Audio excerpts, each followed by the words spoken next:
로마서 12장 1절부터 2절.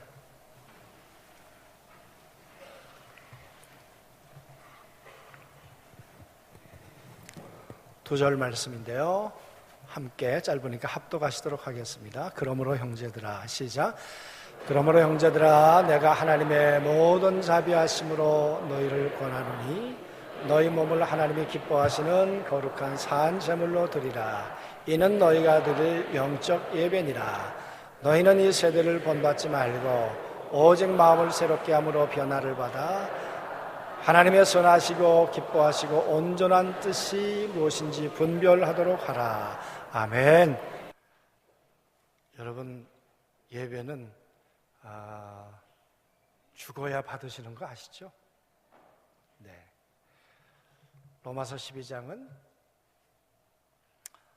어떻게 하나님과 화목된 자들이 정말 계속해서 화목된 관계 속에 살아갈 수 있을까? 더 좋은 관계 속에 살아갈 수 있을까? 하나님하고 전에는 불화했잖아요.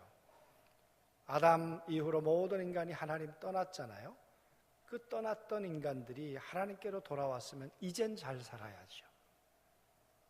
오늘 12장부터는 그 이야기를 이제 하고 싶은 것이에요.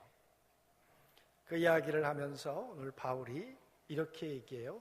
내가 자비하심으로 너희 가운데 권하겠다. 근데 권하는 내용을 가만 들어보니까요, 너무 부담스러워요. 하나님이 이런 하나님 맞으실까? 하나님이 너무 잔인하신 것 같아요. 하나님이 너무 이기적이신 것 같아요. 하나님이 우리에게 예배를 요구하시는 건 좋겠는데 그것도 어느 정도였으면 좋겠는데, 오늘 나는 너희의 예배를 매우 기쁘게 받고 싶은 하나님이야. 그러시면서 하시는 말씀이 너희는 재물이 돼야 돼. 여러분, 재물이 된다는 거 생각해 보세요. 재물은 죽지 않고는 재물이 되지 않아요. 구약에 제사를 드릴 때 제물을 가지고 오는데요, 그냥 자유롭게 뛰어놀아야 하는데, 마음껏 다녀야 하는데, 그런데 그 양과 염소, 소가 무슨 죄가 있어요? 하늘을 날아다녀야 되는데 비둘기가 무슨 죄가 있어요? 하나님의 기쁨을 위해서 드려져야 한다는 이유 때문에 여러분, 끌려와야 돼요. 새의 자유, 나를 수 있는 자유, 소와 양과 염소가 마음껏 풀 뜯어먹고 살아갈 수 있는 자유, 그게 여러분 구속받는 거예요. 그게 포기돼야 되는 거예요. 덕분입니까? 제물로 왔어요? 제물로 왔는데 그냥 제물이 되나요? 목에 칼이 들어와야 돼요.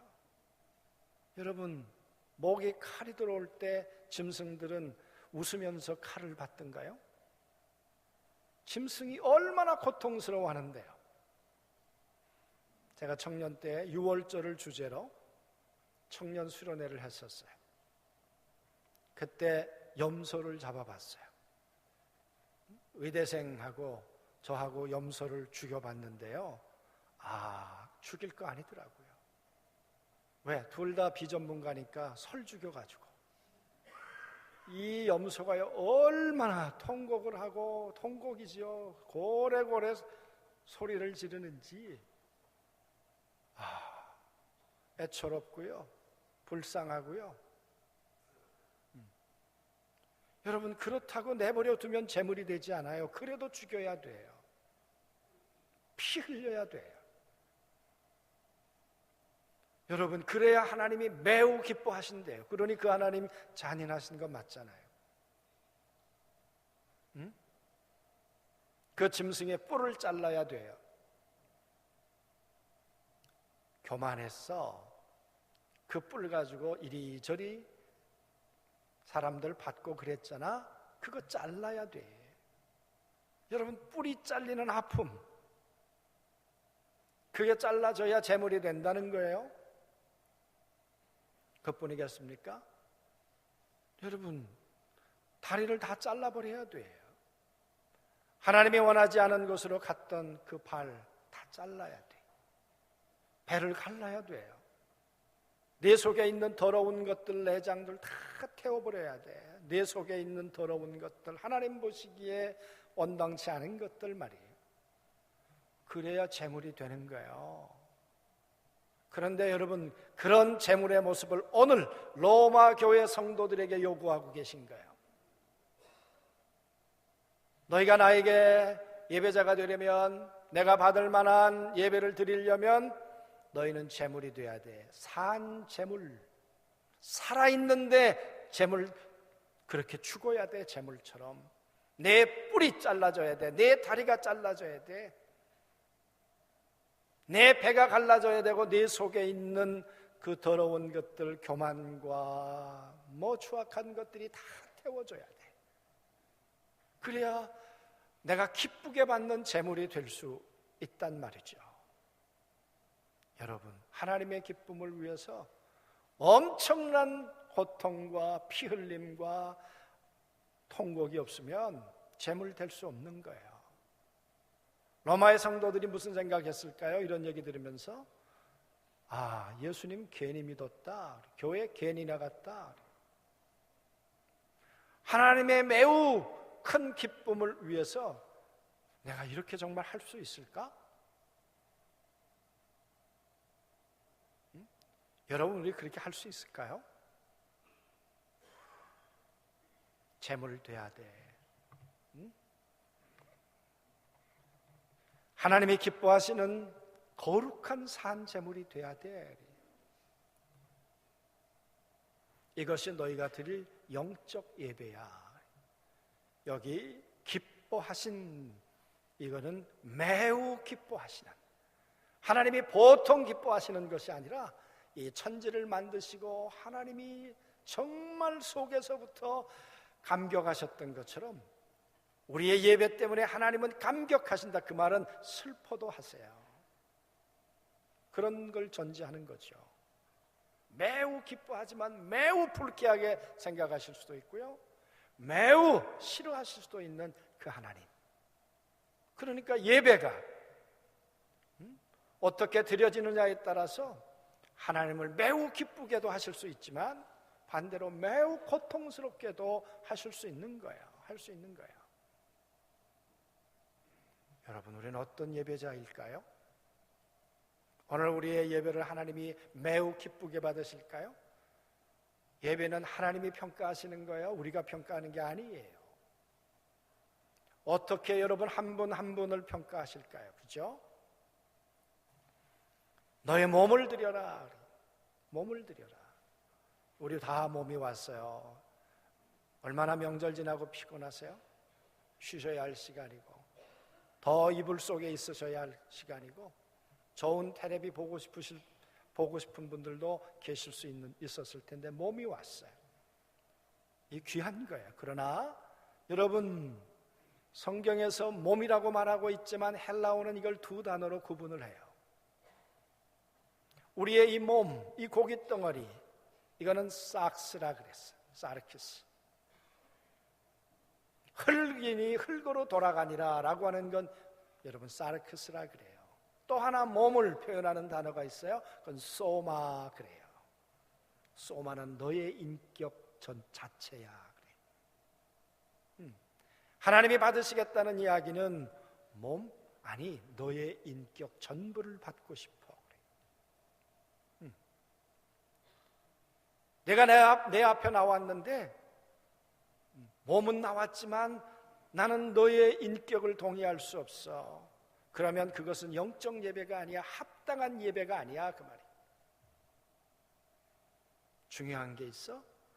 너의 온 마음, 너의 온 성품, 온 인격이 내가 동의할 수 있어야 그게 너희가 드리는 영적 예배, 합당한 예배, 내가 동의할 만한, 내가 만족할 만한, 매우 기뻐할 만한 예배가 된단 말이지. 여러분, 그런 예배 드린다는 게 쉽겠습니까? 로마 교인들이 그런 예배를 드리는 사람들이었나요? 아니잖아요. 자기 생각대로 자기 방법대로 유대 그리스도인과 이방인 그리스도인 사이에 갈등하고요, 싸우고, 기분 나쁘면 하나님 앞에 예배 드리러 왔다가 성찬 안 하고 가고, 뭐 예를 들은 거예요. 별의별 일이 다 있었겠죠. 그래서 바울이 오늘 내가 하나님의 자비하심으로 내가 너희들에게 권하고 싶은데, 하나님이 받으실 만한 우리는 합당한 예배자들이 돼야 돼. 그렇게 예배자가 되기 위해서 우리 재물이 돼야 돼. 그 말은 죽어야 돼. 예배는 살아있는 건 예배가 될 수 없어요. 예배는 죽어야 돼요. 죽어야 돼. 여러분, 우리가 죽어야 될 부분들이 여러분 얼마나 많이 있을까요? 한번 생각해 보면, 여러분 오늘 12절에 보면 이렇게 말하고 있어요. 너희는 이 세대를 본받지 마라. 이 본받지 마라, 이 말은 하나님 앞에 한번 드려진 그 모습이 변질되지 말고 그대로 있어야 한다, 그 말이. 하나님께서 아브라함에게 이삭을 드리라고 그러셨어요. 그래서 이삭을 갖다가 드렸어요. 드리면 그 드려진 모습 그대로, 어떻게 생각하니까 아까워. 또 아내를 생각하니까 못할 것 같아. 그래, 마음이 변하고 생각이 변해서 다시 되찾아오는 게 아니라 하나님 앞에 드려진 모습 그대로, 하나님 앞에 제물로 있는 그 모습 그대로 되찾아오지 말고 그대로 있어야 돼. 그 말은 오늘 우리가 최선의 예배를 드렸다고 생각해보자, 그 말이에요. 이곳에서 이렇게 예배를, 하나님이 받으실 만한 예배를 드렸어요. 근데 예배당 나가서 주차장에서 싸워요. 다시 옛 혈기로 돌아가요. 내가 왕년에 그러면서 돌아가요. 그건 아니라는 거예요. 하나님 앞에 드려졌으면 너희가 삶에 돌아가서도 주차장에서도 하나님을 예배하듯 그렇게 살아갈 수 있어야 이 세대를 본받지 않는다. 예를 드는 거예요. 이 세대 우리가 본받을 부분이, 우리의 눈에 들어오는 부분이 얼마나 많아요. 우리의 가치관, 안목의 자랑 많죠. 여러분, 그러니 그것들을 포기하려니까, 재물이 되려니까 얼마나 많은 내적 투쟁을 해야 되겠는가, 그 말이에요. 하나님의 예배자 된다는 거 만만하지 않아요. 그러면서 말해요. 오직 마음을 새롭게 해야 된다. 그래야 재물이 된다. 마음 새롭게 하는 거 쉬워요? 우리 김성실 권사님? 한번 섭섭한 마음이 들었어요. 삐졌어요. 그런데 이 마음을 다시 새 마음으로 바꾼다는 게 쉬워요? 열심히 일하다가 교회에서 뭔가 시험 들었어요. 나 기분 나빠서 안 하고 싶어. 기분 나쁘면 천국도 안 간다고 그러잖아요. 그래서. 여러분, 마음을 새롭게 다잡아 먹는 게 쉬우냐고요. 말처럼. 그런데 오늘 내가 산 재물이 되기를 원하면 내 마음을 지속적으로 새롭게 고쳐 먹어야 돼. 고쳐 먹어야 돼. 섭섭한 마음, 내 마음속에 들어왔던 하나님이 보시기에 이건 아닌 것 같은 마음들을 끊임없이 새롭게 만들어갈 수 있겠는가? 그걸 죽어갈 수 있겠는가? 내 속에 배를 갈라서 내 속에 있는 내장과 더러운 것들을 다 꺼내서 씻어야 하는 것처럼 내 안에 있는 더러운 것들을 다 내어놓을 수 있겠는가? 새 마음으로 바꿀 수 있겠는가? 정말 하나님의 요구가 너무 지나치다고 생각하지 않으세요? 그뿐 아니죠? 하나님이 선하시고 기뻐하시고 온전한 뜻이 무엇인지 분별하도록 해라. 여러분, 눈에 보이는 사람도 모르겠어요. 30년을 살았는데도 도대체 이 사람이 기뻐하시는 게 뭔지 잘 모르겠어요. 그래서 남자들 맨날 바가지 긁히고 살잖아요. 아직도 몰라. 아직도 몰라. 여러분, 그런데 보이지도 않고 들리지도 않는 하나님의 마음을, 하나님의 선한 뜻을 분별해 간다는 게 쉽겠냐고요. 분별하라는 이야기는 하나님이 기대하시는 최선이 있다는 거예요. 선이 있다는 거예요. 온전하신 뜻이 있다는 거예요. 이게 하나님의 온전한 뜻일까? 고민하고 또 고민하고 또 기도하고 그러다가 이게 하나님 기뻐하신 뜻이겠구나. 그 생각이 들었어요. 그 생각 들었다고 해서 여러분 재물이 되나요? 아니요. 그 생각 들은 걸 몸으로 옮겨 놓아야 되는데, 분별하고 옮겨 놓아야, 죽어야 하나님이 기뻐하시는 것을 위해서 내가 손해봐야 되는데, 내가 포기해야 되는데, 그게 그렇게 쉽냐고요. 아브라함 생각해 보세요. 하나님께서 어느 날 독자 이삭, 사랑하는 독자 이삭과 행복하게 사는 걸 잘 아세요. 너무너무 인생의 정점이었어요. 하나님 정말 좋으신 하나님이야. 어떻게 이렇게 내 인생 노년에 이런 아들을 주셨을까? 정말 입술을 열어서 좋으신 하나님, 하나님 감사합니다. 그러고 콧노래를 부르며 살았을 여러분 아브라함이에요. 그런데 하나님께서 독자 이삭을 번제로 드려야 돼. 제물로 드려야 돼. 여러분, 왜 제물로 드려야 돼요? 하나님이 기뻐하신다는 거예요. 하나님의 기뻐하심을 위해서 부자지간의 관계를 끊어야 돼요. 하나님의 기뻐하시는 것을 위해서 내 사랑하는 자식에게 내가 칼을 들이대야 돼. 하나님이 기뻐하시는 것을 위해서 내 자식의 여러분 배를 갈라야 돼요. 그래야 여러분 번제물이 되는 거예요. 이런 잔인한 하나님이 어디 계세요? 아브라함이 하나님이 기뻐하시는 예배자가 되기 위해서 쉬운 결정이었어요? 하나님이 기뻐하시고 선하시고 온전한 뜻이 이것이었구나, 그걸 분별했다고 하자고요. 그러나 시험이죠. 그걸 여러분 위해서 3일길을 이삭에게 장작을 지어서 끌고 가는 그 과정이 얼마나 힘든 과정이었겠어요. 포기돼야 제물이라는 거예요. 산 제물이 된다는 거예요. 그래야 하나님의 기쁨이 된다는 거예요. 하나님의 기쁨을 위해서 사라에게 슬픔을 안겨줘야 돼요. 사라에게는 영원한 고통을 안겨줘야 돼요. 그걸 요구하시는 분이 하나님이셨어요. 그래서 그 하나님이 잔인하시다는 거예요.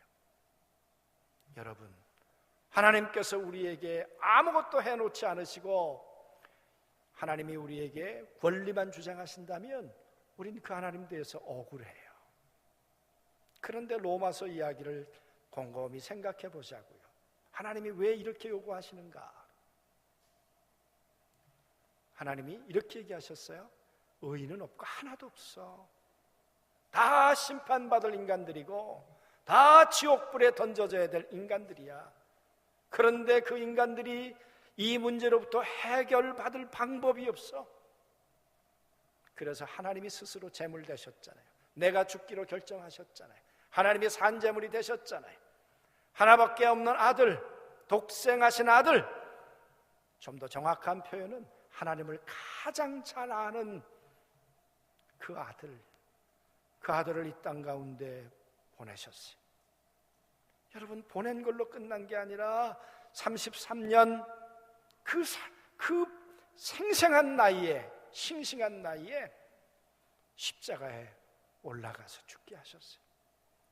산제물이 되었어요. 여러분, 하나님이 우리가 원수되고 우리가 죄인되고 우리가 연약한 우리들, 하나님 앞에 구원의 어떤 소망도 없는 그때 당신의 하나밖에 없는 아들을 그렇게 내어주시고 죽게 하셨어요. 우리를 향한 사랑을 확증해 보이시기 위해서. 나는 너희를 위해서 내가 제물이 됐어. 내 아들이 산제물이 됐어. 제물이 됐어. 나는 그 고통을 겪었어. 로마서가 그 얘기잖아요. 예수 믿고 난 다음에도 아직도 허우적거려요. 나의 부족 가운데 살아가요. 바울이 오라 나는 곤고한 사람이다. 누가 나를 이 사망의 몸에서 건져낼 수 있을까?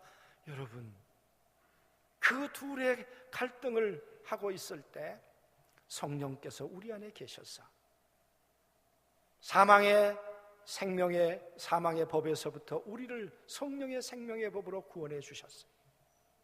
여러분, 바울 생각해 보니까 죽어야 하는데 그리스도 때문에 살아났어요. 살면서 허우적거리고 있는데 성령님이 나를 살려주셨어요.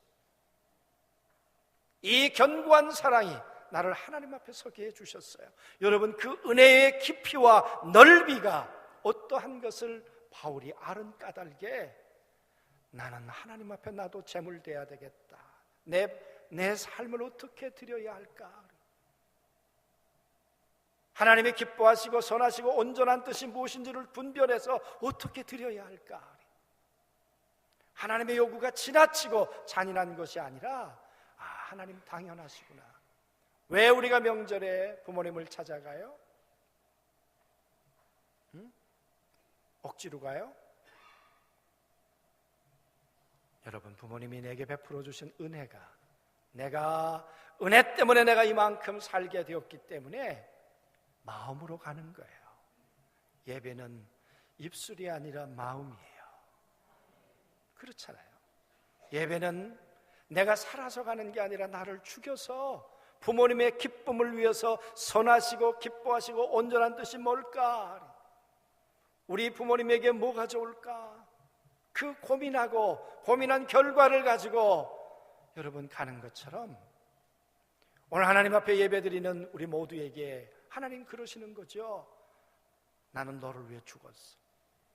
나는 너를 위해 산제물이 되었어.